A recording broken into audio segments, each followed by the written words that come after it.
Righty then, Manchester United's pre-season tour was a fascinating one, and I'm doing one at home today because I'm absolutely knackered.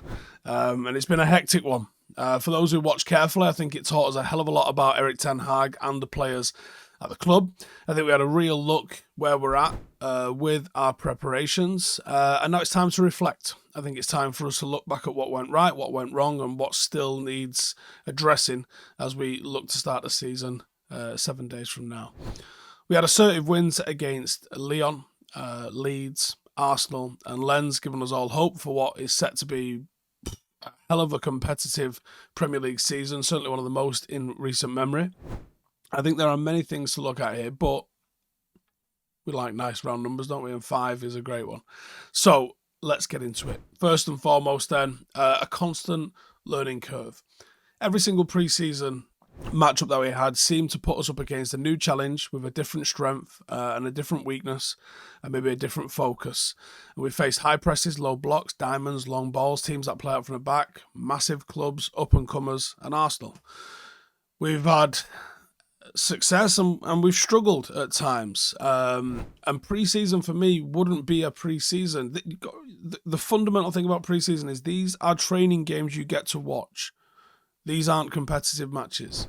That's the most important thing about these. You don't know if they go into a particular game and they've chosen a long ball team, and actually we're looking to maybe play with a little bit more risk in the middle third because we'd like to be transitioned on, because we'd like to work on that thing. You don't know if they're doing that. You don't know if they're deliberately looking for longer balls over the top because that's something they want to work on. You don't know if they're looking to try and, create 20 passes before we look to move over the halfway line. You don't know what specific parameters and conditions that the club and the management team have put upon the players prior to that whistle going off. You can't just look at those games, look at the result of what happened in those games and assume that was what the manager wanted and intended to happen. There's all sorts of different focuses because they are a training tool. There's just 60,000 people watching this training session. But we haven't really looked bad at any point. And I think the improvement has been tangible.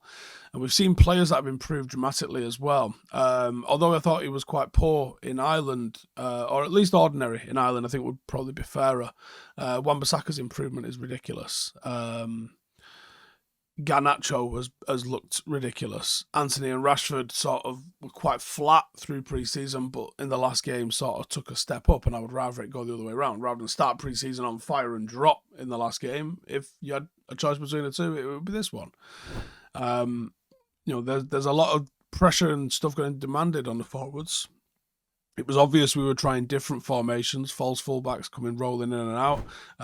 We were seeing the number 6s occupying loads of different spaces as they're looking to try and help United progress. We've seen us have a 3-2 and a 2-3 when it comes to lining up and playing out. It's been tactically very interesting to watch. Number 2, making each of the victories that we've actually had a controlled one has been probably our best quality in pre-season. Ten Hag dreams, I think, of creating a Manchester United side that controls possession. And it looks like he's close to realising that dream. Not there yet, but close, certainly closer to doing that. Now, we've got an unbelievably composed core growing. And some of those are still very young. MAINOO, composure personified. But the likes of Varane, Martinez, Eriksen, Casemiro, Mount, you're starting to see a lot of progress when it comes to controlling games because you've got players that can get possession and keep possession. Building out from the back, holding onto the ball, creating chances. That's pretty much what Erik Ten Hag wants Manchester United to do. And we are getting reliable at doing that again. Don't twist this into me saying that we're there and that we're favourites for the league this year, because we're not. It's a process and it's a progress, and we're making progress. But we do have to build on that. And we still need to see what it would be like with a striker involved, because I think that might change the dynamic somewhat. And I'm interested to see how it changes the dynamic and what the positives and negatives of that are. You can guesstimate, try and analyse what that would be looking at stuff that's happened in the past. But until you actually see, the proof is in the pudding. You're not going to know. Listen. It's Smooth Sack Summer. You heard that all summer already. I know that you've heard that all summer already, but if you haven't done anything about it, then when you're playing in the summer sun, which I promise you is coming back, if you live in England, you won't see a lot of it, but you're going to see some of it. But if you live anywhere else, you're probably going to see loads more sun. Make sure you're scaped from pubes to bum. This summer, you got to keep your balls cool while still looking the best with Manscaped. They're the leaders in the below-the-waist grooming, and they are making sure that we all have a ball this summer by giving our pants partners everything that they need to stay fresh. Dive headfirst into smooth sack summer by going to manscaped.com and getting 20% off and free shipping with the code Howson20. They've got the Performance Package 4.0, and I know you've heard this before, but it's time to act on it now. And my advice is, look, if you've got a fella in your life, whether that's a dad, a partner, someone that you work with, a leaving present, a welcome gift, a landlord that actually you like, why don't you get them a Manscaped? For the man that's got everything, has he got clean balls? That's what you need to be asking yourself. So Performance Package 4.0 has got the lawnmower, and it's got cutting-edge ceramic blade technology that reduces grooming accidents, advanced skin-safe technology. It's got a 7,000 RPM motor, as if you give a shit about that. Here's the thing, it works. That's the top and bottom of it. And also, there's all sorts of cool stuff that comes in the bag as well. You've heard about the bag. It's got ball deodorant, it's got toner, it's got everything you need, including boxer shorts, to sort you out. So head over to manscaped.com, use the code Howson20, you get 20% off, you get free shipping, and your balls will definitely thank you. They've also got Shears 2.0 as well. What are Shears 2.0? It's nails. Trim your nails. There's nothing worse than absolutely fiendish nails on a bloke. So sort it out. Male grooming. We all need to look good. We all need to stay trim, and we all need to keep our shit tight. Yeah? So sort your nails out. Sort your hair out. They've even got some more stuff coming. But sort your pubes out. Manscaped.com, Howson20, 20% off, free shipping. There's a man in your life that will thank you. Trust me. Go get one. Number 3, KOBBIE MAINOO is special. Now, he overtook Zidane Iqbal and Charlie Savage in the course of last season. And him getting minutes in the middle of last season ahead of those two, after the preseason that they had, was a little bit of a surprise. And he looked all right in those games. But the player that we had on preseason didn't just look all right. The player that we had on preseason was going, hold up, this kid's doing something different. And I think he was probably the biggest positive of preseason. He's forced his way into Ten Hag's plans, and if it wasn't for the injury, I think he would have probably featured in every single game. He has genuinely thrown his hat in the ring and said to Ten Hag, make a decision about me, mate. And he's got to be hoping now that he can further force his way into the plans. He's going to miss the start of the season because of the injury that he suffered in the Madrid game. But when you look at what he actually achieved, prior to that Real Madrid game, he played 137 minutes. He registered 92 passes, which is a lot, with 92% pass accuracy, which I don't need to tell you is a lot. He had 1 key pass. He had 3 out of 5 successful dribbles. He had 12 accurate progressive passes into the final third. He won 8 of 13 defensive duels, and he won 18 of 33 in all of his duels. He was ice cold.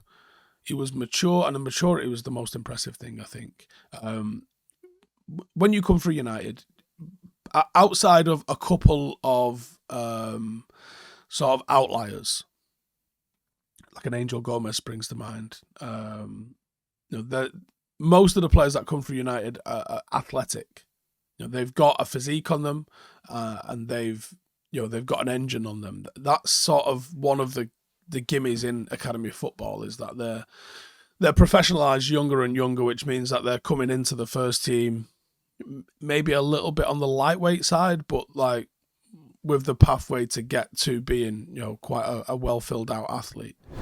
And they all come with a bit of a touch. They've all got a little bit of a touch. So MAINOO had that, and that wasn't a surprise that he had a touch and a little bit of physicality about him. But the maturity and the decision making, that's different, and that's what separates the good from the great. And I think that, with the dribbling, with the awareness, the ability to be able to receive the ball from deep, driving it up the pitch, he's got this weird ability to set a tempo, which you're not supposed to have that at this age. And he's shown that he could probably play, like, probably at a stretch, and he's probably not going to need to because of the depth we've got there, but he could probably play in the 10. He definitely suits the 8. I think that's his position. But he could probably fill in as a 6 if required as well. Alongside Bruno and Mount, retaining the ball for him was absolutely no problem. And I think he could be a real good option as a substitute. Later on in the game, Casemiro's tired. You're like, well, maybe we're playing a bit of a leggy midfield. Throw MAINOO on. He will not let you down. He's put himself forward as the future of United and an extrapolation of that, England as well. It's pretty local. Comes from the city heartland of Stockport. But hopefully his ankle injury heals nice and quickly and we can find out a little bit more about him. Because what he's shown us there, I want to see more. I want to see more from him. Number 4, summer signings and the definite outgoings. So the summer signings so far have all made a positive impact. Even Mount. I know a lot of people aren't going to agree with that, but I do. And getting to see Mount and Anna and even Johnny Evans has allowed us to understand what Ten Hag's looking for and how it's calmed a lot of sort of panic. United have done business early and done it well. And I think there's still obviously a lot of work to do. We've signed the striker, but we ain't seen the striker. And I think that we're probably going to be bringing Amrabat in. It feels too much of a thing for it not to happen, doesn't it? I'd have to say, commend to United staff. They've identified the areas of weakness in the side and they've gone out about rectifying them. We have seen Mount adapt into his role. Onana's been exceptional on the ball. He's also shown some incredible saving agility. Højlund's unveiling obviously is exciting. That's a first young sort of agile quality striker signing since Lukaku. And the links with Amrabat look like they're setting up the squad to be in a better place than we were last year. Again, still probably certainly not favourites for the league by a long stretch. But we're moving forward. And we will see more players leave. And I think pre-season has very much defined that. I think Fred, Maguire, Donny van der Beek, I'd be surprised if any of them are here come the start of September. But they might not be on their own. There's a few players that are being linked with moves elsewhere. And I think we're building a hell of a squad, to be honest. Number 5, I think we're ready.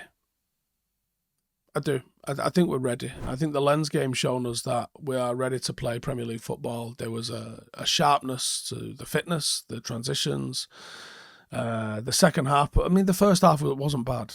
We lost the first half, but a little bit of composure and we're probably 2-3-1 up at that. And maybe a bit of composure. You don't even play that pass and don't concede that goal. But you got to see where they finished in the league. You got to see how good they are. And I think that's shown us what we need to be replicating against Wolves. Tighten up on the mistakes that Delot made. I think that's probably United ready to deploy our best 11 for the first game. Obviously, there's still some areas. Casemiro probably still looking a little bit off the pace. Højlund's injury, whatever that is, because I haven't been told what that is yet. Maybe we find out this week what that injury is when we find out what number he's going to be. Højlund's injury and his transition into the squad is going to be very important. But we're going to be fighting on multiple fronts. We're back in the Champions League. We're going to be expected to close the gap to whoever wins this Premier League. Carabao Cup would be a nice one to retain. The FA Cup, you want to go one further. It's going to require some unholy squad management, but I trust in the gaffer to have learnt a lot from last season, and I think we probably do see more rotation because he's got more trust in the squad. He might know that if he does bring Amrabat in, he can trust MAINOO and Amrabat and give maybe Mount and Casemiro the night off. Or maybe even Bruno gets a rest at some point this season. Maybe Hannibal's there to give Bruno a night off every now and then. It's going to be a good one. Let me know your thoughts, what you learned, what you're excited about in the comments. I'll see you in the next one. Hey, thank you for watching the video. If you are new around these parts, then don't forget to subscribe. My channel is proudly supported by my community on Patreon. If you'd like to get a little bit of extra content, a Discord group, meetups, five-a-side games, weekly podcasts, behind the scenes, and even an occasional bit of transfer news as and when I get it, then for the price of a pint, you can show your appreciation for the content that we make and get some goodies for doing so as well. Check the link in the description or click the button right here. You'll also find all of my socials here too if you want to follow me on any of those platforms. Nice one.